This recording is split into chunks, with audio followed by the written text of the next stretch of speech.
You want text number 41? Yes. Okay. So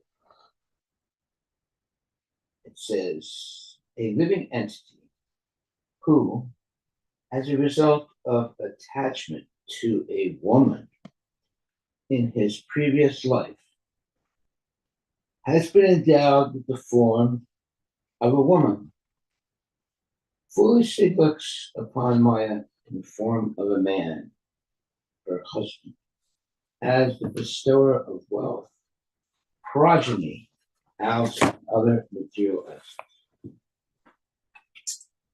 Purport by His Divine Grace, A.C. Bhaktivedanta Swami Srila Prabhupada.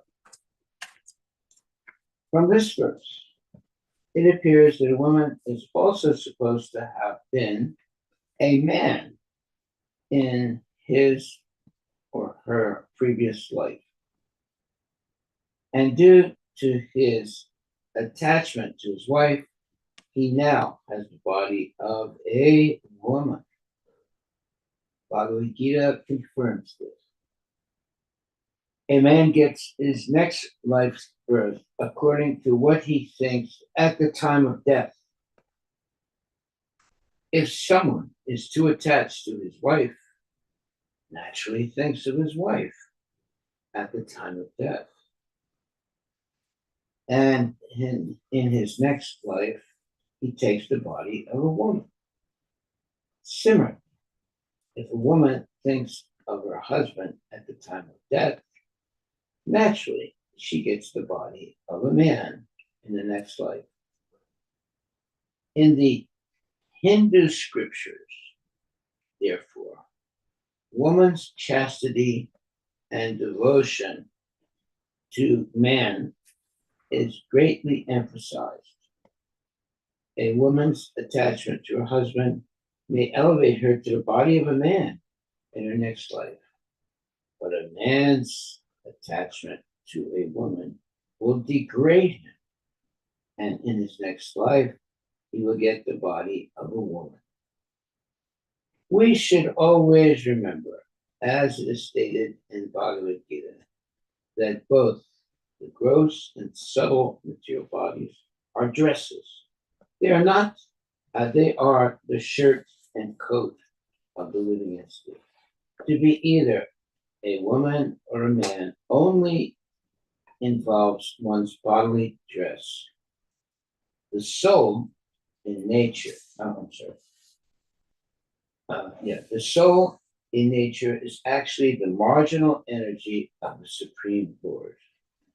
Every living entity being classified as energy is supposed to be originally a woman or one who is enjoyed. In the body of a man, there is a greater opportunity to get out of the material clutches. There is less opportunity in the body of a woman. In this verse, it is indicated that the body of a man should not be misused through forming an attachment to women and thus becoming too entangled in material enjoyment, which will result in getting the body of a woman in the next life. A woman is generally fond of household prosperity, ornaments, furniture, and dresses. She is satisfied when the husband supplies all these things sufficiently. The relationship between man and woman is very complicated, but the substance is that one who aspires to ascend to the transcendental stage of spiritual realization should be very careful in accepting the association of a woman.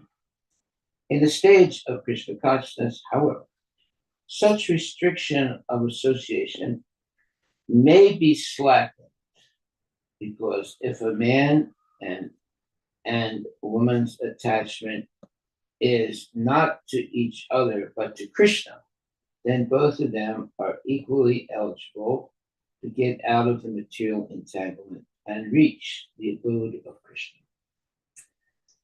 As it is confirmed in Bhagavad Gita, anyone who seriously takes to Krishna consciousness, whether in the lowest species of life or a woman or of the less intelligent classes, such as the mercantile or laborer class, will go back home, back to Godhead, and reach the abode of Krishna. A man should not be attached to a woman, nor should a woman be attached to a man. Both man and woman should be attached to the service of the Lord. Then there is the possibility of liberation from material entanglement for both of them.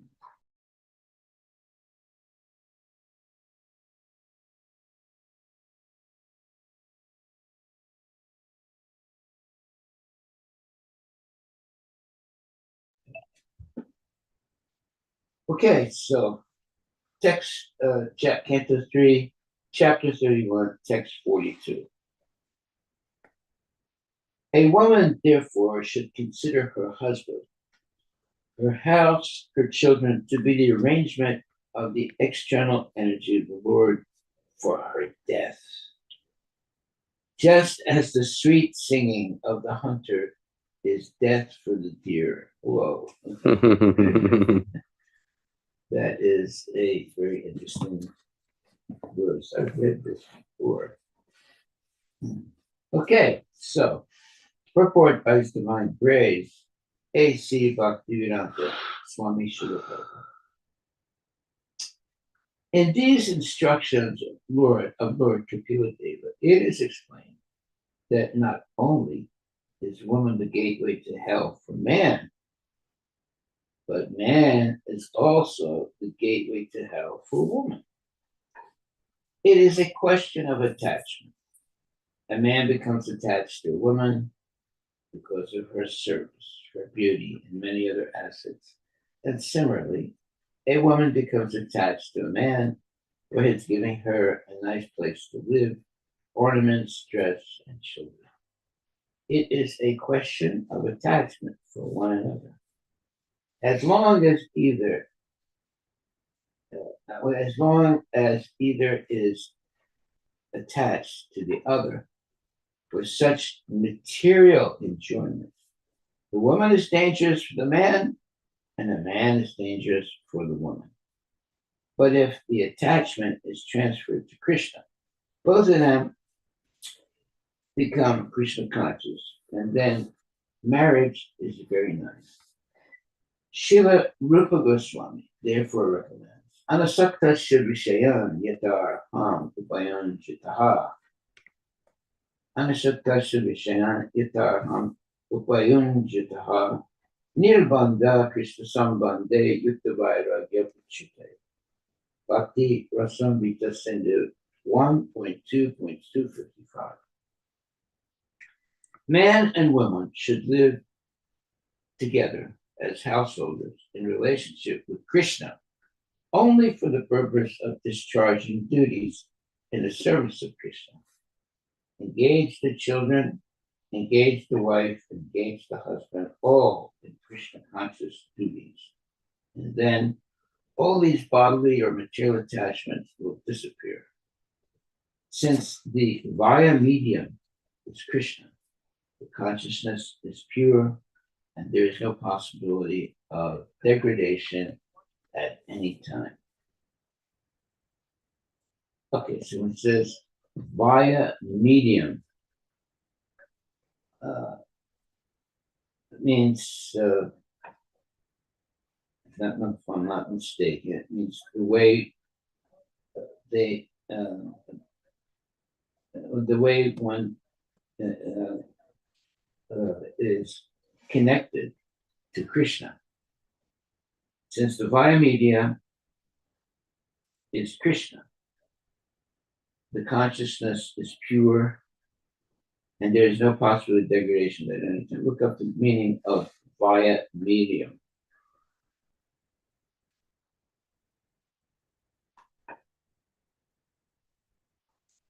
Via medium means what one is connected to, if I'm not mistaken. how one is connected to someone else.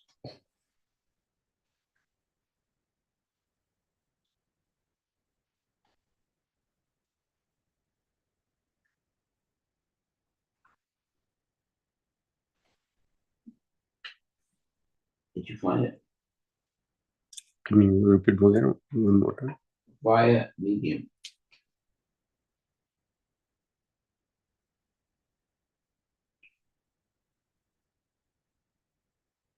Via medium.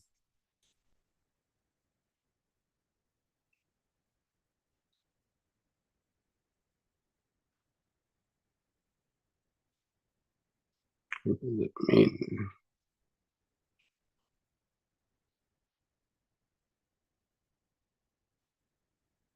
So it means something is conveyed or transmitted through a specific channel. In the spiritual context, it can be referred to communication through a spiritual medium, someone who connects with spirits.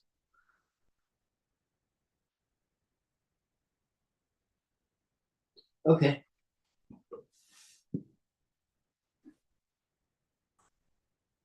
Since the via medium is Krishna, so it's how one is connected to God. Then, since the via medium is Krishna, the consciousness is pure, and there is no possibility of degradation at any time. Okay, text number 43.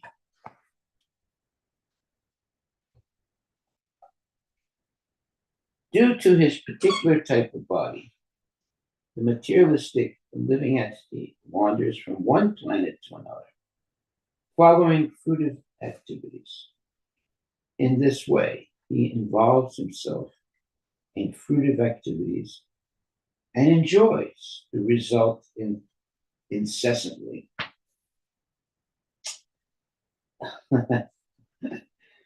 Well, that means he's trapped in the cycle of birth and death.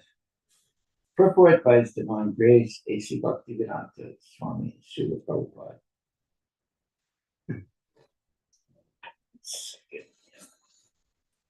When the living entity is engaged in the material body, he is called Jiva Bhuta. And when he is free from the material body, he is called Brahma Bhuta. By changing his material body birth after birth, he travels not only in the different species of life, but also from one planet to another. Lord Chaitanya says that the living entities bound up by fruitive activities are wandering in this way throughout the whole universe. And if by some chance or by pious activities they get in touch with a bona fide spiritual master by the grace of Krishna, then they get the seed of devotional service. All right.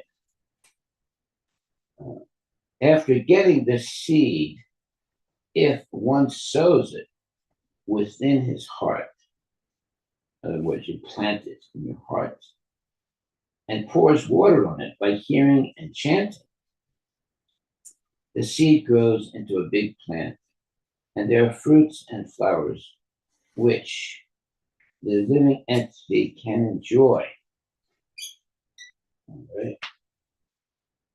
That the living entity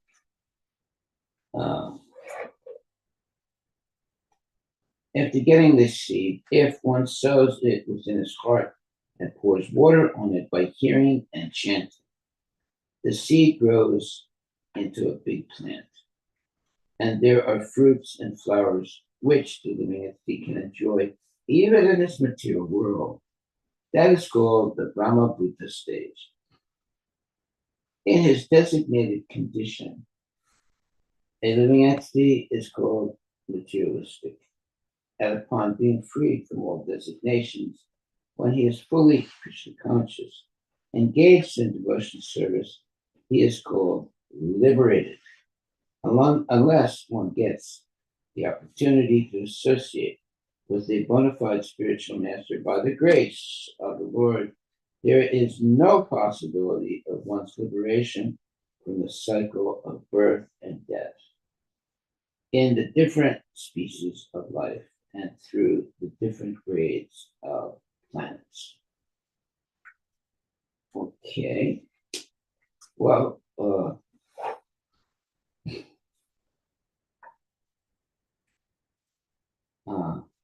after getting, let me just read something else here. After getting this seed,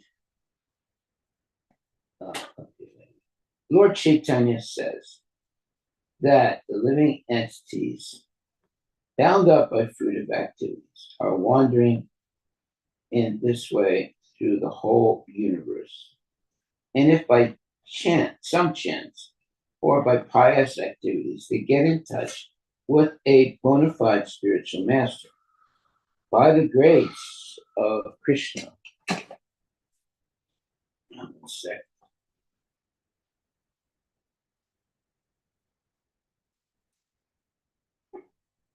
They get in touch with a bona fide spiritual master. By the grace of Krishna, then they get the seed of devotional service. After getting this seed, if one sows it within his heart and pours water on it by hearing and chanting, the seed grows into a big plant, and there are fruits and flowers which the living entity can enjoy even in this material world. That is called Brahma Bhuta stage in his designated condition. Designated condition means with material attachments. The living entity is called materialistic. And upon being freed from all designations, when he is fully Krishna conscious, engaged in devotional service, he is called liberated. Unless one gets the opportunity to associate with a bona fide spiritual master, by the grace of the Lord, there is no possibility of one's liberation from the cycle of birth and death in the different species of life through the different grades of the planets. Okay, let me read what this verse. Let me read what the verse says. Due to his particular type of body, the materialistic living entity wanders from one planet to another, following fruitive activities. In this way, he involves himself in fruitive activities and enjoys the results incessantly. Well, actually, he's materialistically attached. What seems to be enjoyment is actually misery. Okay, so in this verse, Lord Chaitanya says that the living entities bound up by fruitive activities are wandering in this way through the whole universe. And if by some chance or by pious activities, they get in touch with a bona fide spiritual master, by the grace of Krishna, then they get the seed of devotional service. That is a very important statement. The seed of devotional service. After getting this seed, if one sows it within his heart and pours water on it, in other words, you plant it in your heart and within your heart and pours water on it by hearing and chanting. Hearing what? Hearing about Krishna and chanting about the glories of Krishna. The seed grows into a big plant, and there are fruits and flowers which the living entity can enjoy even in this material world. That is called the Brahma Bhuta stage. So Brahma Bhuta means it's the spiritual stage in life. In his designated condition, a living entity is called materialistic. And upon being freed from all designations, when he is fully Krishna consciousness, engaged in devotional service, he is called liberated, or Brahmabhuta stage. Unless one gets the opportunity to associate with a bona fide spiritual master by the grace of the Lord, there is no possibility of one's liberation from the cycle of birth and death in the different species of life and through the different grades of planets. Okay, so because we have an eternal soul, we can either be caught up in the cycle of birth and death, going from one planet to another, enjoying all different and being in different types of bodies, and so forth. Or we can be eternally liberated in our spiritual body and go back to Godhead eternally. So we have to, in both cases, we are eternal. But in the first case, we are eternally caught up by Maya. And the second case, we are eternally liberated from Maya and engaged in the loving devotional service of Krishna. So we have to make a decision in life which way we want to go. And the real issue is that having association with genuine devotee. So it says, if by some chance or by pious activities, they get in touch with a bona fide spiritual master by the grace of Krishna, then they get the seed of devotional service. After getting this seed, if one sows it within his heart and pours water on it by hearing and chanting, the seed grows into a big plant, and there are fruits and flowers which the living earth can enjoy even in this material world. That is called the Brahma Buddha stage. In his designated condition, that means when one is still attached to material things, a living entity is called materialistic. And upon being freed from all designations, well, that means instead of being identified as being part of a particular family or a particular group of people, or all that is materialistic identification of oneself.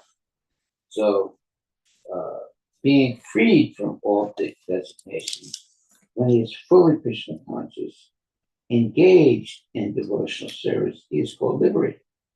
Unless one gets the opportunity to associate with the bona fide spiritual master by the grace of the Lord, there is no possibility of one's liberation from a cycle of birth and death in the different species of life and through the different grades of planets. Well, now we see that if we do have a material body of a human being, that is very special thing right there. And along with that material body, there is a great responsibility that the living entity has to use that body in the service of Krishna.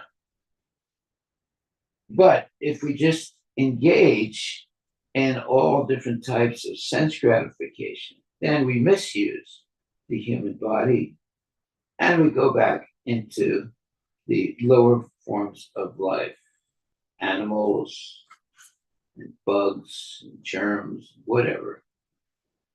So, first of all, coming to the human form of life is already a very great benediction. And now, using the human form of life to go further by devotional service into the realm of Krishna consciousness. That means that we are now preparing ourselves to go back to Godhead and being with Krishna eternally in the spiritual world. But if we are misusing the body for sense gratification only and ignoring Krishna consciousness, then we go somewhere also. we go, or we stay in the material world, suffering from one body to another, and completely an illusion, and not necessarily in a human body. There are 8,400,000 species. So now we would be stuck in the process of eating, sleeping, mating, and defending in different types of bodies. And there are 8,400,000 types of bodies. We want to have a spiritual body that is purified of all material identifications and engage this body in spiritual life or devotional service. Now we become purified of attachment to Maya or to material things and attached to sense gratification. We give it all up. Then we are able to understand our eternal relationship with Krishna and eventually go back to Godhead by being engaged full-time in devotional service. That's why it says, unless one gets the opportunity to associate with a bona fide spiritual master by the grace of the Lord, there's no possibility of one's liberation from the cycle of birth and death in the different species of life and through the different grades of planets. Well, there's, when you meet someone, you can ask them a question. You can say, do you have a spiritual master? And they might say, oh, well, yes, I do. And you say, well, who's your spiritual master? Elon Musk. Well, we have to say, honestly, he's not a spiritual master. In fact, he's a person who will mislead you, not lead you back to the spiritual world. So, just like everything that shines is not gold, and everyone that has fame and beauty and power and money is not a spiritual master. Spiritual master is a very special person, but obviously the spiritual master is someone who can lead you back to the spiritual world and give up the whole life of sense gratification. Unfortunately, Mr. Elon Musk has not given up sense gratification yet. So he's far away from being a genuine spiritual master. Text number 44. In this way, the living entity gets a suitable body and with a material mind and senses according to his fruitive activities. When the reaction of his particular activity comes to an end, that end is called death. And when a particular type of reaction begins, that beginning is called birth. Now it's very interesting. Elon Musk, a couple of months ago, made a very, let's say, enticing declaration that he was going to make 1,000, was it 1,000 or 100 millionaires? I think it was 100. He was going to make 100 people into millionaires. Now, obviously, instead of saying he's going to make 100 people Krishna conscious. He says he's going to make 100 people millionaires. That means they'll get more and more entangled in the cycle of birth and death. And there are a lot of, I'm sure there were a lot of candidates that wanted to become one of those 100 millionaires. Why don't you look it up? Was it 1,000 or was it 100 millionaires? So you see, there are these agents of Maya filtering around in the material world, trying to divert people's attentions from Krishna to making a lot of money, having power, and having knowledge and having beauty, but all for sense gratification. And Elon Musk is one of those agents. When he makes a statement like that I'm going to make 100, or yes, I think he said 100 people millionaires. Why is he saying something like that? Because he'll get a very high number of idiots that join him, and instead of becoming Krishna conscious, they all become sense gratifiers like him. You found his statement? Mm.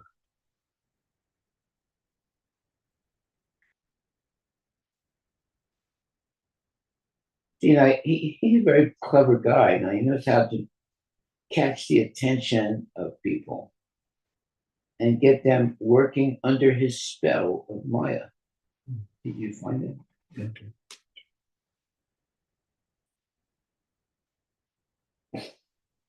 So he is an agent of Maya.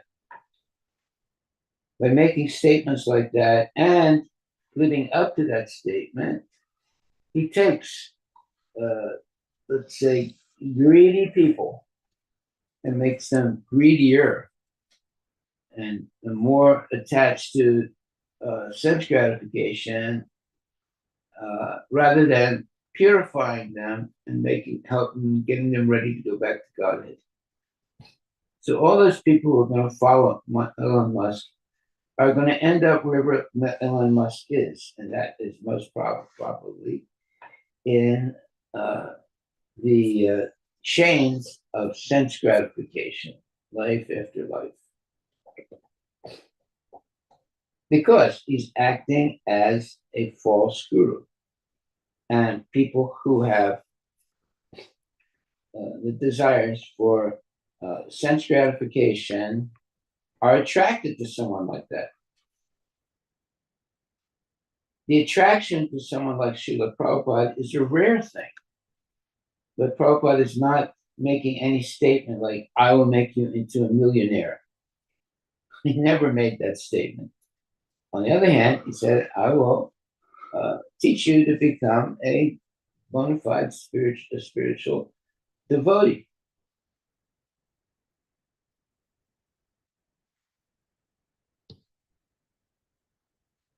Most people are interested in Elon Musk. What, you see something? Not. I think there is some YouTube video that's probably going around. Saying he was going to make 100 or. I don't think he specifically said that, but they use his. I remember saying something like that. I think you may be coming across. You would be referring to that. There's no explicit find of that. Really? Yeah. I'm sure he said that. Yeah, I'm sure he would have said. What are you looking up? What do you say? Elon Musk claiming to make millionaires. Hare Krishna Maharaj. Claiming to make millionaires, right? Yeah. And I think let's see if somebody found. And nothing is coming up. Hare Krishna Maharaj. Yes. Yeah, so Musk basically during the election was giving away $1 million each day for almost 100 days, I believe, to the voters if they registered for voting. Okay. He was giving away $1 million a Yeah, day a day to individuals. to individuals. Yeah, if they register to vote. No, not it's a lottery kind of thing. Yeah. Okay. That's not exactly what I'm looking for.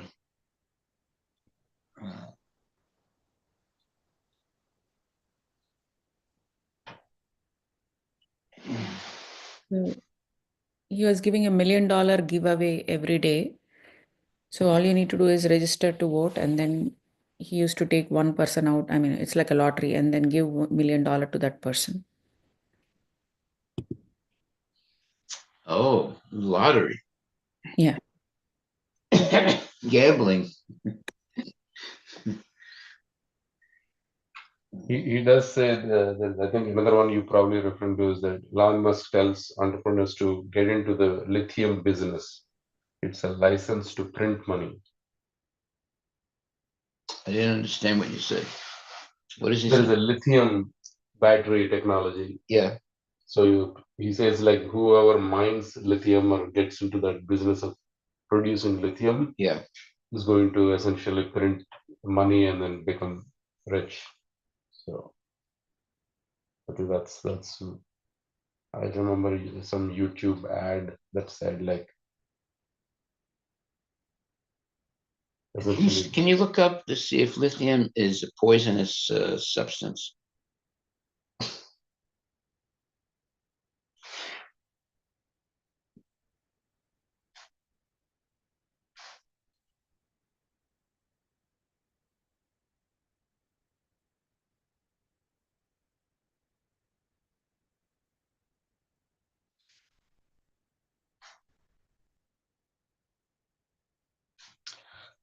Okay, while you're looking up, I'll continue here. Text 44. In this way, the living entity gets a suitable body with a material mind and senses, according to his fruitive activities. When the reaction of his particular activity comes to an end, that end is called death. And when a particular type of reaction begins, that beginning is called birth. Did you find anything? so it's not poisonous in the traditional way, but it is very dangerous in certain forms and doses. Its lithium compounds are used in the batteries, ceramics, even in medications, usually in the form of a compound such as lithium carbonate or lithium chloride. In medicine, lithium carbonate is commonly prescribed as a mood stabilizer for bipolar disorder. It is considered safe when used at the therapeutic doses. However, because lithium has a narrow therapeutic window, taking too much can lead to lithium toxicity and get poison, including nausea, tremors, confusion, and severe cases, seizures, and kidney problems. Yeah, so there is some medical value, but anything above certain use is poisonous, risky. Yeah, so you could also say that regulated sense gratification is permitted by Krishna. But if you only engage in sense gratification, then it will become noxious and uh, be like a poison. So, yeah, everybody is great. Even devotees are satisfying their senses, but they're doing it in connection to Krishna or by dovetailing their tendencies in Krishna consciousness. So they are becoming purified. Just like there are certain medicines that are toxic, but used uh, judiciously, those things are medicines. Used without understanding the overusing the same medicine can cause death.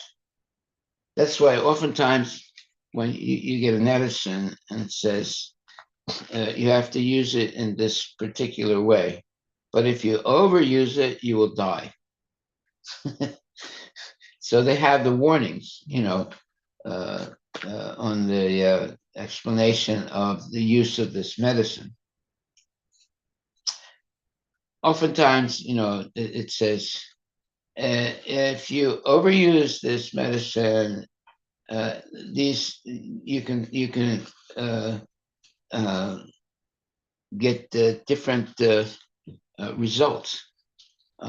If you use it judiciously, there's a chance that you'll be healed of your sickness.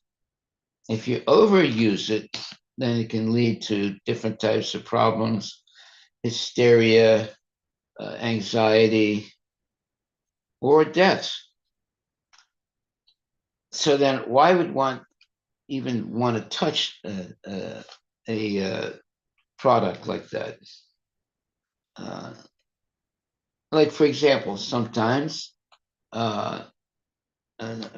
marijuana or sometimes a poisonous drug is used to heal someone, but it has to be very judiciously used. You can't overdose on it, otherwise it'll kill you. So there are many medicines people take that have all these warnings that, if you if you use this more than the recommended amount or quantity, then it can cause many negative states, even up to the point of death. So why would you want to take a medicine like that in the first place? Well, maybe it can temporarily heal something like anxiety, or, but ultimately it's a dangerous drug.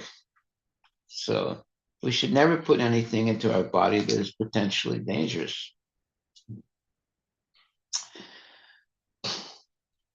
Okay.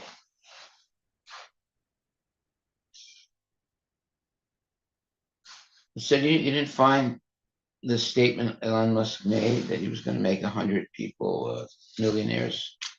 No, it's not able to find the exact statement. Okay.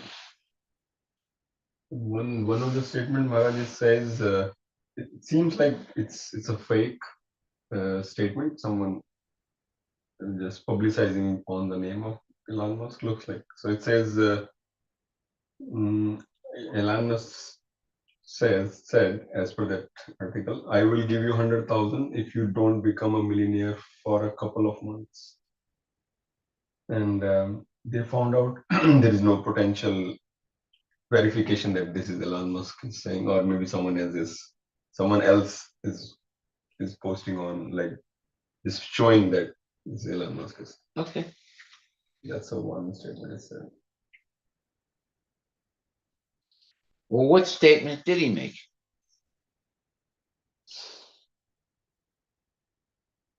The fake one, you're saying? Well, no, what? I don't know the real one, but they say this is fake. Oh. I will give you 100,000 if you don't become a millionaire for a couple of months. So this statement went viral on internet, but this is not True. True. Okay. So we'll go now to text 44.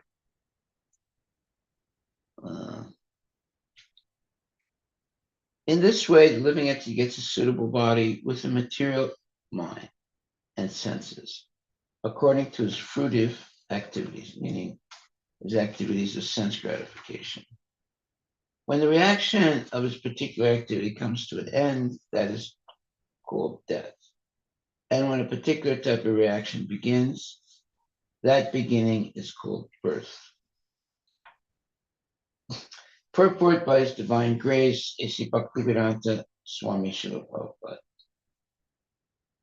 From time immemorial, the living entity travels in different species of life and different planets, almost perpetually, meaning almost eternally. This process is explained in Bhagavad Gita. Ram Mayan Sarvabhutani Yantrarudrani Mayaya. Under the spell of Maya, everyone is wandering throughout the universe on the carriage of the body offered by material energy. Materialistic life involves a series of actions and reactions. Okay, that means it's karma. It is a long film spool of actions and reactions. So this is a metaphor, a long film spool of actions and reactions. So it's like a film. You go to see a film and it's projected on a what do you call that? Projected on a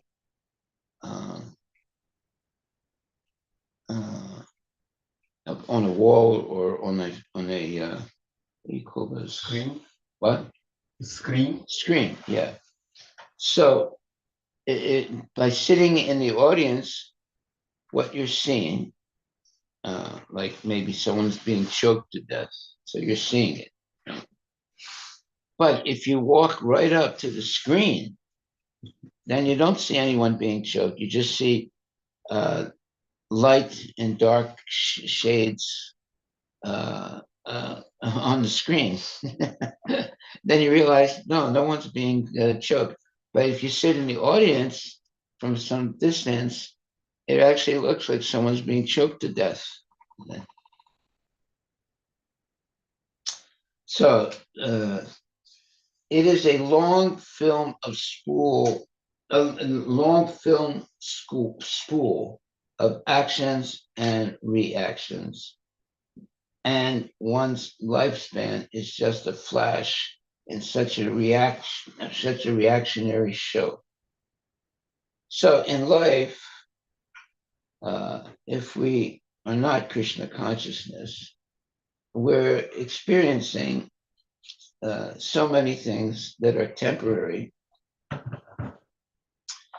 and there are actions and reactions. In other words, we're caught in this net of karma, and life goes by like a flash. Life goes by actually very quickly, and it's a reactionary show. It's a life of sense gratification that entangles us in birth, death, old age, and disease. Then it says, when a child is born, it is to be understood that his particular type of body is the beginning of another set of activities. And when an old man dies, it is to be understood that one set of reactionary activities is finished. So reactionary activities, one set of karma is finished. We can see that because of different reactionary activities, one man is born in a rich family and another is born in a poor family.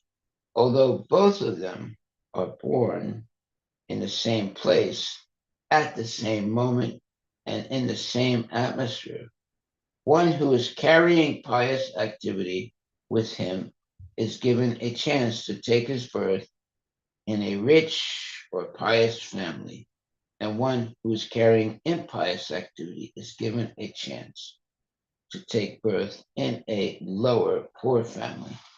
The change of body means a change to a different field of activities. Similarly, when the body of the boy changes into that of a youth, the boyish activities change into youthful activities. It is clear that a particular body is given to the living entity. A particular body is given to the living entity for a particular type of activity. This process is going on perpetually from a time which is impossible to trace out.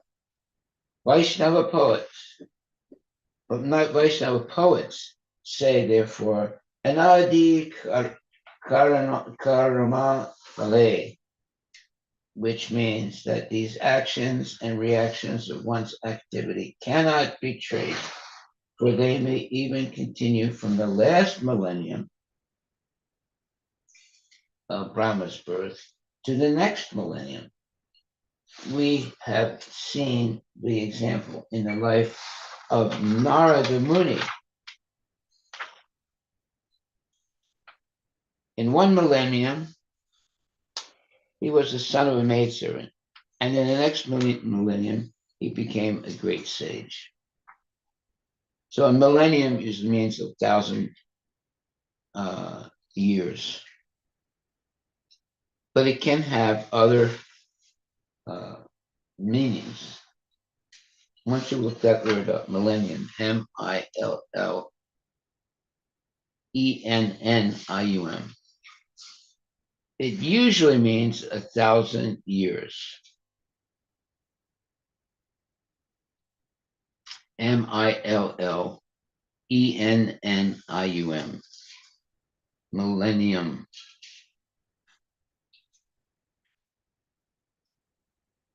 What does it say? Mill. Yeah, go ahead. This is a period of 1,000 years, especially when calculated from the traditional date of the birth of Christ. Okay. And the second meaning is an anniversary of 1,000 years. Okay.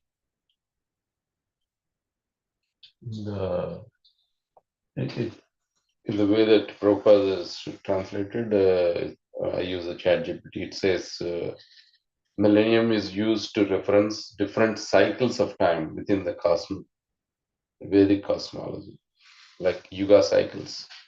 The word millennium is often used to describe different yugas, like Satya Yuga, Treta Yuga, Dwapar Yuga. That's not just 1,000 years. It can be many. Yeah, it's a millions of cycle. years. It's a cycle of. He's using that in that context.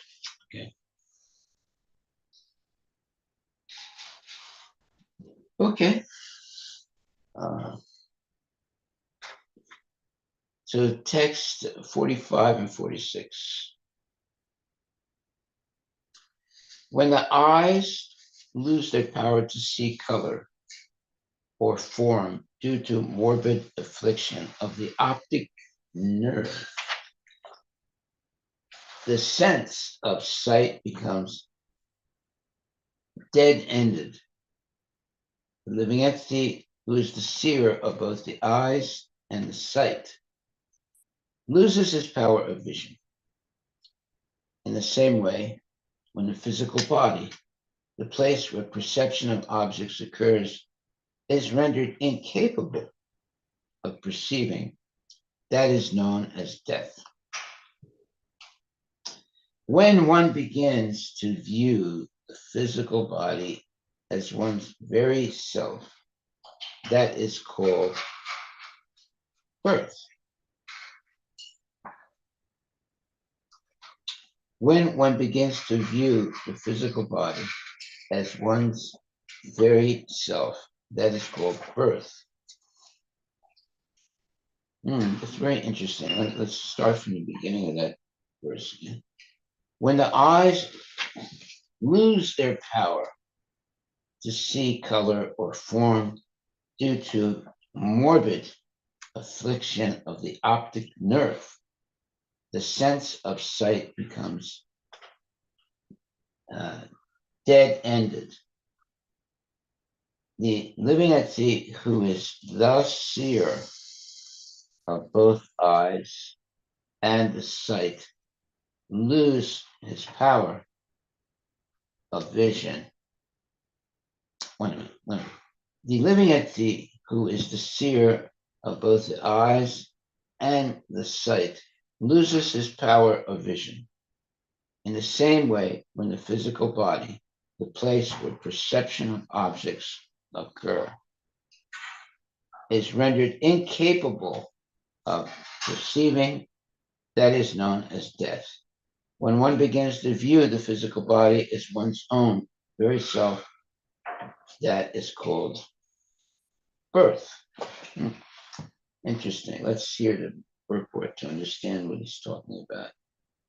When one says, I see, this means that he sees with his eyes or with his spectacles. He sees with the instrument of sight. If the instrument of sight is broken or becomes diseased or incapable of acting, then he, as the seer, also ceases to act. Similarly, in this material body, in the present moment, the living soul is acting. And when the material body, due to its incompatibility to function, ceases, he also ceases to perform his reactionary activities. When one's instrument of action is broken and cannot function, that is called death. Again, when one gets a new instrument for action, that is called birth. This process of birth and death is going on at every moment. By constant bodily change, the final change is called death, and acceptance of a new body is called birth. That is the solution to the question of birth and death. Actually, the living entity has neither birth nor death, but is eternal. As confirmed in Bhagavad Gita, Nahanyate hanyamane sarire. The living entity never dies, even after the death or annihilation of this material body. Okay, so let's look at that a little more carefully. So the verse says, when the eyes lose their power to see color or form due to morbid affliction of the optic nerve, the sense of sight becomes dead-ended. The living entity, who is the seer of both the eyes and the sight, loses his power of vision. In the same way, when the physical body, the place where perception of objects occurs, is rendered incapable of perceiving, that is known as death.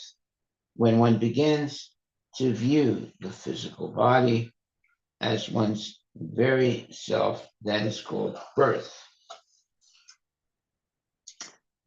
Okay, so in the purport it says, when one says, I see, this means that he sees with his eyes or with his spectacles. He sees with the instrument of sight. If the instrument of sight is broken or becomes diseased or incapable of acting, then he, as the seer, also ceases to act. Similarly, in the material body at the present moment, the living soul is acting. And when the material body, due to incapability to function, ceases, he also ceases to perform his reactionary activities, or his activities of karma. When one's instrument of action is broken and cannot function, that is called death. Again, when one gets a new instrument for action, that is called birth. This process of birth and death is going on at every moment by constant bodily change. The final change is called death, and acceptance of a new body is called birth. This is the solution to the question of birth and death. This is the solution to the question of birth and death. Actually, the living entity has neither birth nor death, but it's eternal, as confirmed in Bhagavad Gita. Nahanyate hanyamane sarire. The living entity never dies, even after the death or annihilation of his material body. Okay, so that just means I am not this body. That's the first thing we learn in Krishna consciousness. The first thing we learn in understanding Krishna consciousness is I am not this body. One should not identify himself with the body. That is the beginning of illusory life. How do we know that? Well, because the body is always changing, right? So you cannot say, I am this body. You can't say which body I am. The one when I was a baby, the one when I was a teenager, the one when I have now in middle age, or the one I'll have in the future. But one that cannot say, I am this body, because the body is always changing. But we can say that I am the seer of all the changes of the body. That's why it says, when one says, I see, this means that he sees with his eyes or with his spectacles. He sees with the instrument of sight. If the instrument of sight ceases to act, if the instrument of sight is broken or becomes diseased or incapable of acting, then he, as the seer, also ceases to act. Similarly, in this material body at the present moment, the living soul is acting. And when the material body, due to its incapability to function, ceases, he also ceases to perform his reactionary activities. When one's instrument of action is broken and cannot function, that is called death. Again, when one gets a new instrument for action, that is called birth. This process of birth and death is going on at every moment by constant bodily change. The final change is called death, and acceptance of a new body is called birth. That is the solution to the question of birth and death. Actually, the living entity has neither birth nor death, but is eternal, as confirmed in Bhagavad Gita. Nahanyate hanyamane sarire. The living entity never dies, even after the death or annihilation of this body. Okay, well, this is a very interesting statement, and obviously there's going to be more explanation of it and further verses. But the profound statement here is when one says, I see, this means that he sees with the eyes or with his spectacles. He sees with the instrument of sight. If the instrument of sight is broken or becomes diseased or incapable of acting, then he, as the seer, also ceases to act. In other words, he dies. Similarly, in this material body, at the present moment, the living entity, the living soul, is acting. And when the material body, due to its incapability to function, ceases, he also ceases to perform his reactionary activities. When one's instrument of action is broken and cannot function, that is called death. Again, when one gets a new instrument for action, that is called birth. This process of birth and death is going on at every moment by constant bodily change. The final change is called death, and the acceptance of a new body is called birth. That is the solution to the question of birth and death. Actually, the living entity has neither birth nor death, but is eternal. As confirmed in Bhagavad Gita, Nahanyate Hanyamane Sarire. The living entity never dies, even after the death or annihilation of his material body. All right, now this is very profound statements here. And especially when one says, I see. This means that he sees with his eyes or with his spectacles. He sees with the instrument of sight. If the instrument of sight is broken or becomes diseased or incapable of acting, then he, as the seer, also ceases to act. Well, you have people that are born blind. So, but yet they can have some people who are blind. Well, not some. All people that are blind, they still have a life, right? They might need some help, but they're still functioning, engaging in different types of activities.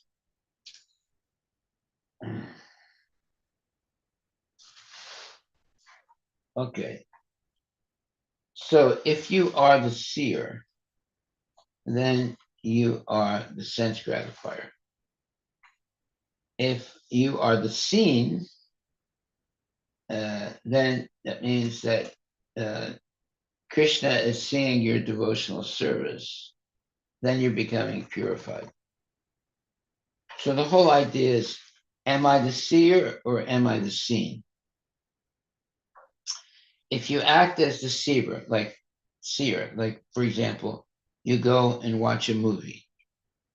Now, all the time you spend watching that movie is called sense gratification.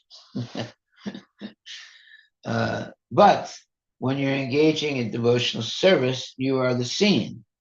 Krishna is watching you. Right? So, but when you go to a movie, you're the sense gratifier and you're seen. So we want to be the seen. We want Krishna to see our spiritual activities. Then we can become liberated. But most people want to be the seer. That means they sit down and for 2 hours they watch a movie. And they forget about Krishna. They're involved in the movie. That's called Maya.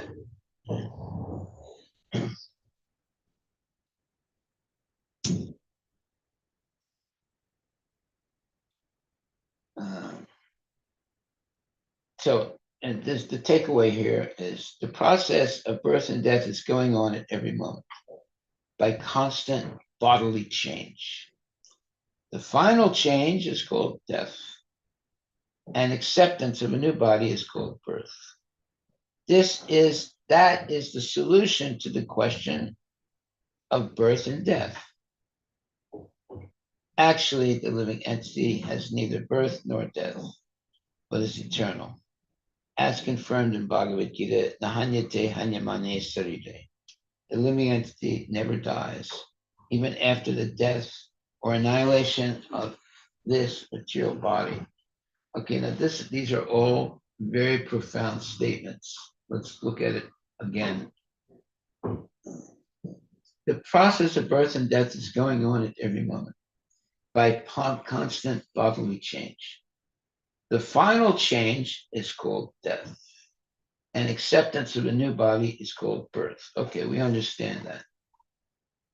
That is the solution to the question of birth and death. Oh, wait a minute. How is that the solution to the question of birth and death? And then after it says, actually, the living entity has neither birth nor death, but is eternal.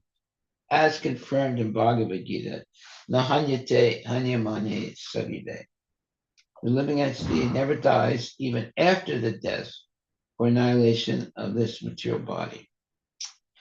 Okay, so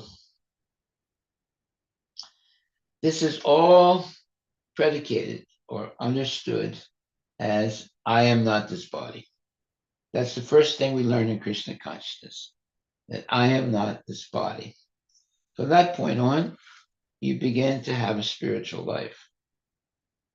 But if you say, I am this body, then that is beginning of Maya, or illusory activities.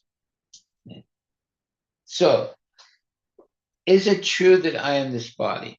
Well, you can easily understand that I am not this body because the body is always changing. So if someone says, I am this body, I'm absolutely convinced that I am this body, then you can ask them a question. Which body are you talking about? The one when you were a baby, the one when you were a teenager, the one when you were an adult, the one you have at the moment of death. So you cannot say I am this body. And but you can say I am the witness of all the changes of the body. Okay, that means that you're not the body. You can witness the changes of the body. That means that there's a difference between you, the seer, and the body, which is the seen. But if you say, I am this body, that means you're in a state of illusion. Because we can ask you the question, which body are you talking about? Right? Okay, so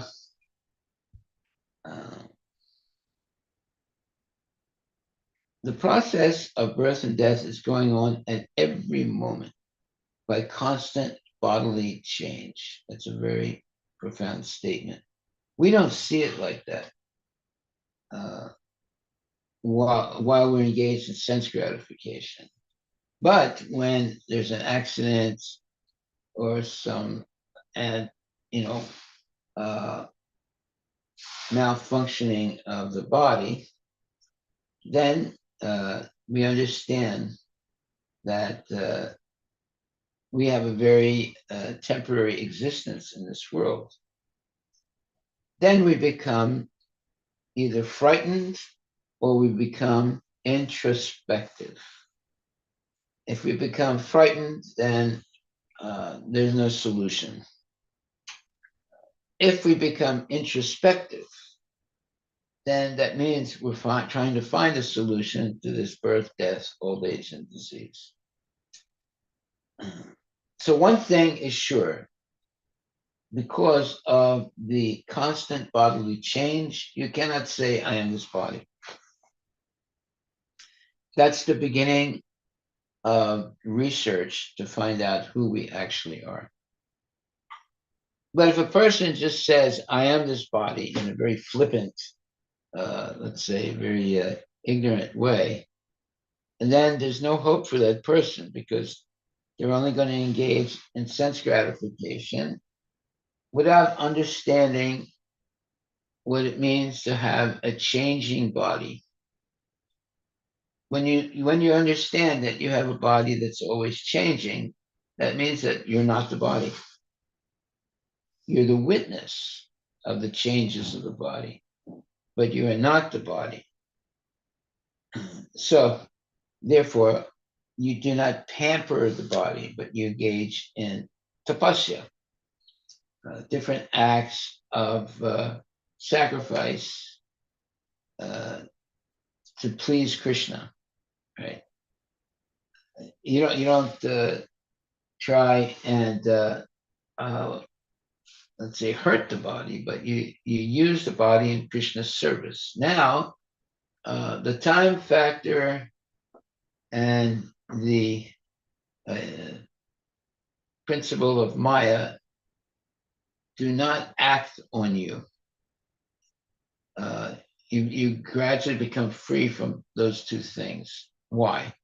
because you're using the body in the service of Krishna. Therefore, you're not wasting your time. If you use the body in the service of Maya, then you're wasting your time.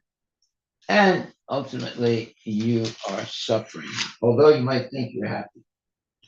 So basically, in the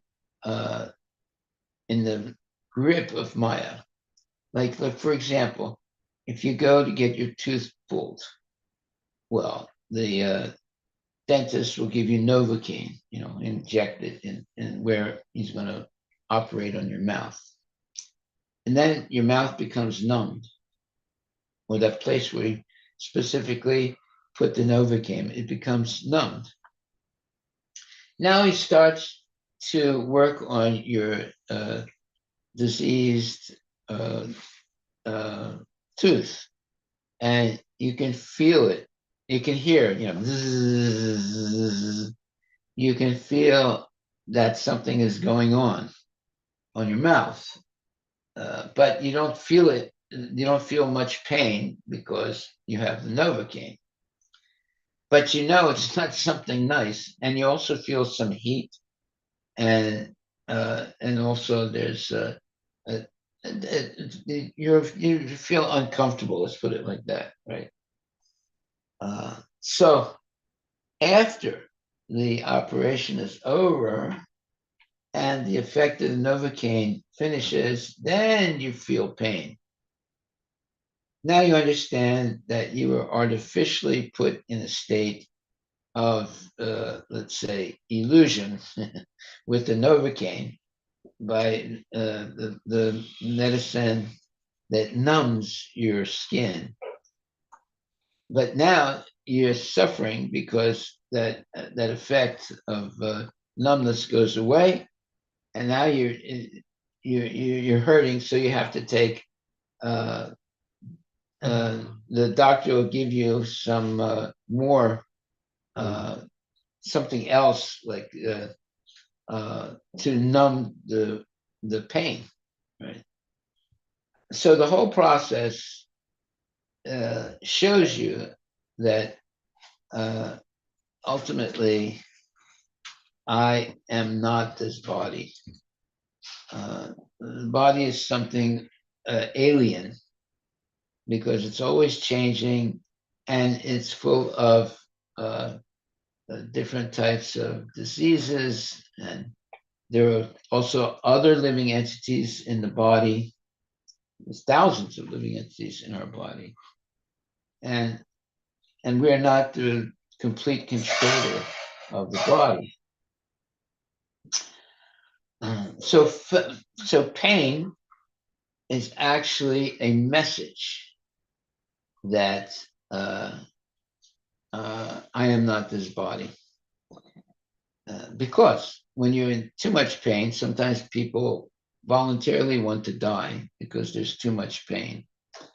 That means that they understand, I don't want to be in this body anymore because it's too much pain. So because of that, there's a big, let's say, a big,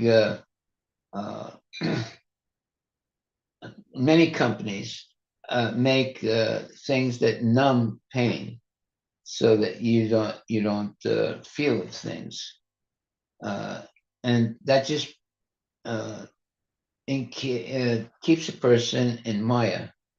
When you're feeling pain, you begin to think seriously about why am I suffering like this? If you numb the pain all the time by taking intoxicants or drugs, you never become serious about life. So pain is a message. The message is that you've made some mistakes. And now you want to find out why you made those mistakes, and you want to avoid making those mistakes in the future. But if every time you have some pain, you take an aspirin, you take some stronger drug to numb your body, you don't really learn anything. So pain is a message. that we are making some mistakes in our life. But if you try and stop the pain with drugs, then you never learn anything. You still remain a victim of Maya.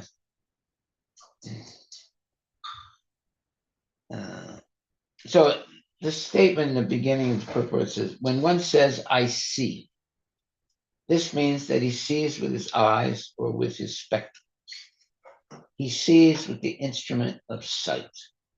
If the instrument of sight is broken or becomes diseased or incapable of acting, then he, as the seer, also ceases to act. Similarly, in this material body, at the present moment, the living soul is acting. And when the material body, due to its incapability to function, ceases, he also ceases to perform his reactionary activities. When one's instrument of action is broken and cannot function, that is called death. Again, when one gets a new instrument for action, that is called birth. This process of birth and death is going on at every moment by constant bodily change. The final change is called death, and acceptance of a new body is called birth. That is the solution to the question of birth and death. So why is he making that statement? That is the solution to the question of birth and death. Well, the answer is actually the living entity has neither birth nor death, but is eternal, as confirmed in Bhagavad Gita, Nahanyate hanyamane sarire. The living entity never dies even after the death or annihilation of this material body. Okay, so the whole process of birth and death teaches us something. What do we learn? I am not this body. But if you don't learn that lesson, then you just keep going on in the process of birth and death. Right? So from the point that you understand I am not this body, then who am I exactly? Well, I am the eternal servant of Krishna, and I should use the body in the service of Krishna. Now you know who you are. But if you don't learn anything by the process of birth and death and pain, then you're like an animal. You never make an attempt to free yourself from the cycle of birth and death. See, so every time you have pain, the doctor gives you some painkiller, right? So, and that the whole pain killing,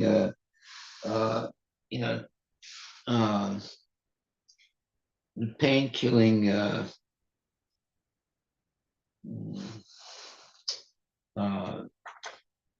pain killing business is a big business in the material world today. Nobody wants to suffer, right?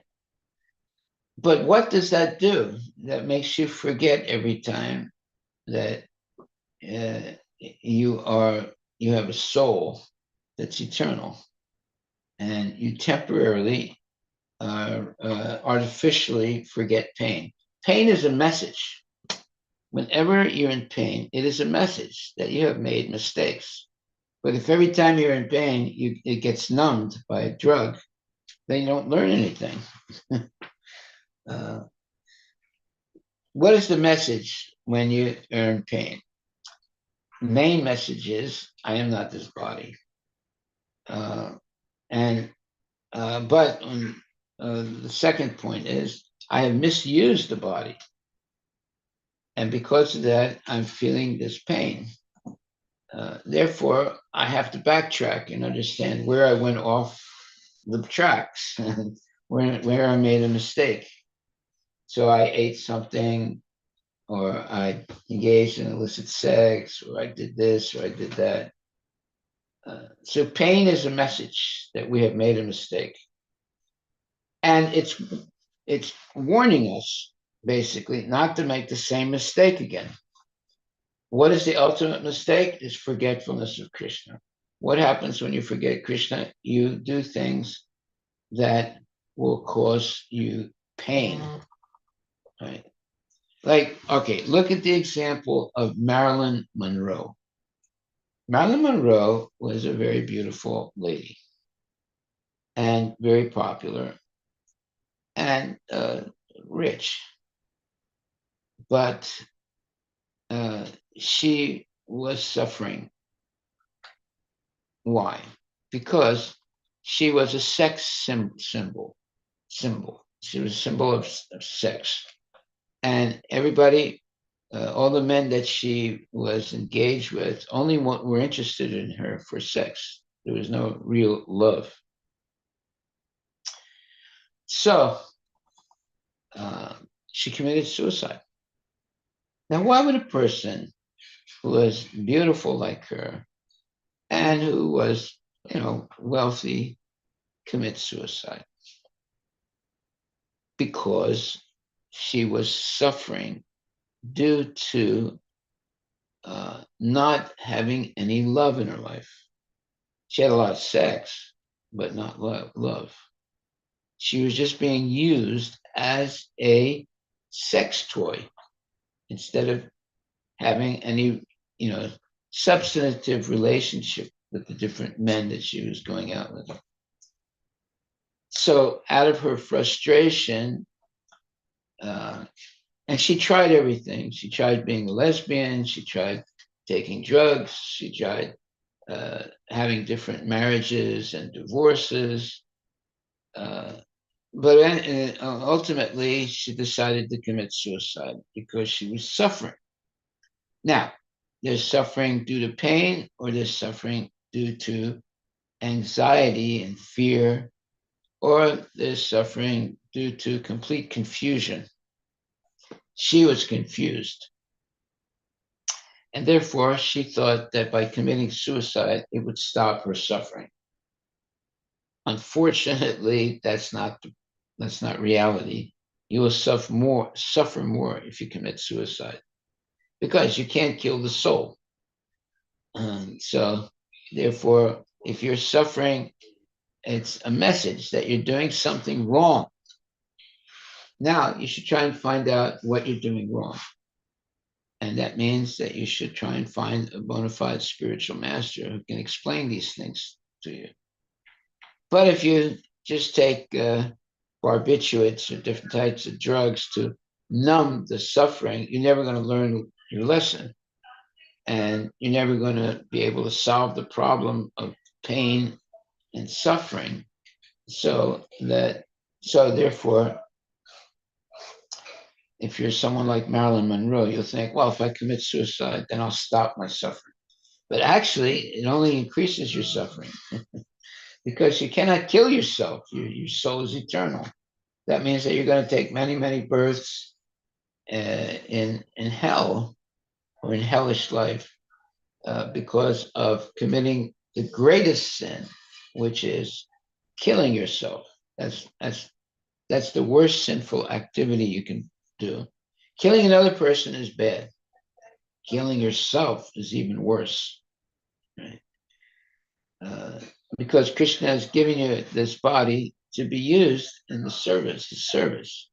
If you kill yourself, you're stopping yourself from being in the service of the Lord. That means that you are a murderer. You're murdering yourself by abusing the body. That's like the worst sin that you can perform. Yeah, you can murder other people's bodies. That's terrible sin. Murdering your own body is also very sinful.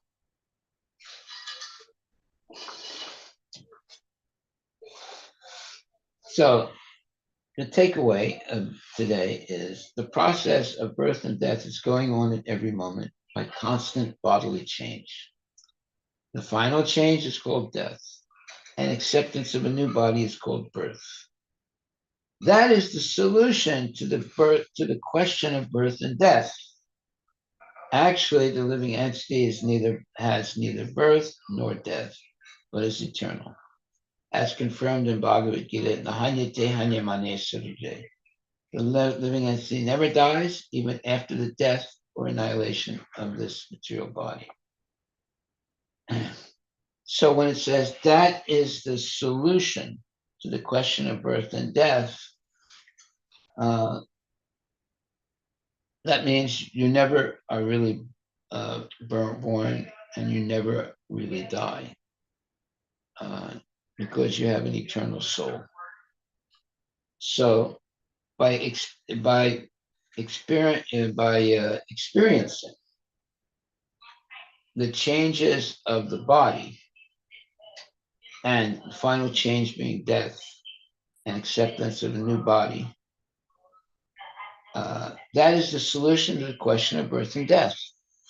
In other words, it's all illusory. It's not real. It's simply a misunderstanding of how we should use the body. If we use the body in the service of Krishna, then the whole process of birth and death will stop, and we'll go back to the spiritual world in the eternal body. But if we engage in this process of birth and death, that means that we are in deep state of ignorance, and there's not going to be a solution to birth and death. Actually, birth and death is artificial. It's not this constant change of body, and then eventually death, and then acceptance of a new body, is actually Maya. So when we realize that it's an illusory thing, then we have a chance to rectify this false thing of birth and death. That's why it says, actually, the living entity has neither birth nor death, but is eternal. So the final change is called death, and acceptance of a new body is called birth. That is the solution to the question of birth and death. Actually, the living entity has neither birth nor death, but is eternal, as confirmed in Bhagavad Gita. Nahanyate hanyamane sarire. The living entity never dies, even after the death or annihilation of this material body. So someone might say, well, I don't really understand what he's talking about. But actually, the whole process of birth and death is instructive, because it is a cycle. Now, there are many cycles in nature, and the cycle of birth, old age, disease, and death is a cycle also.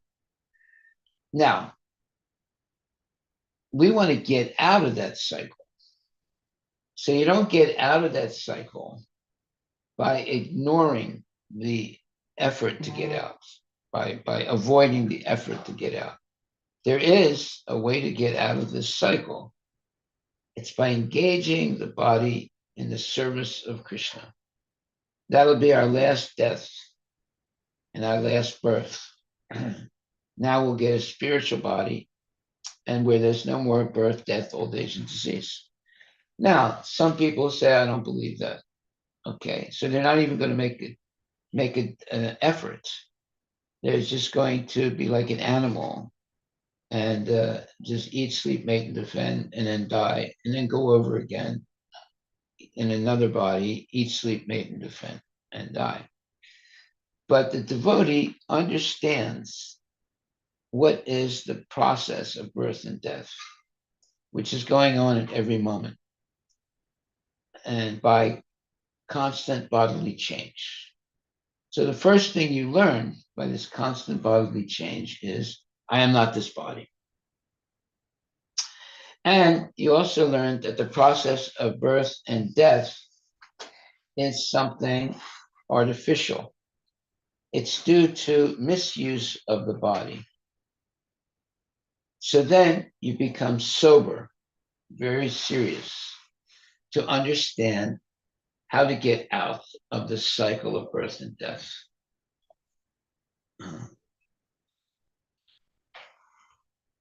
So, Plus time check, so you can okay.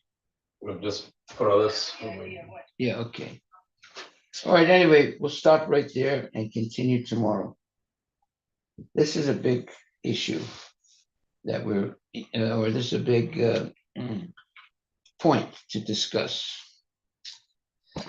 What does it mean to be in the throes of birth and death? Haribol. All grace to Srila Prabhupada ki jai.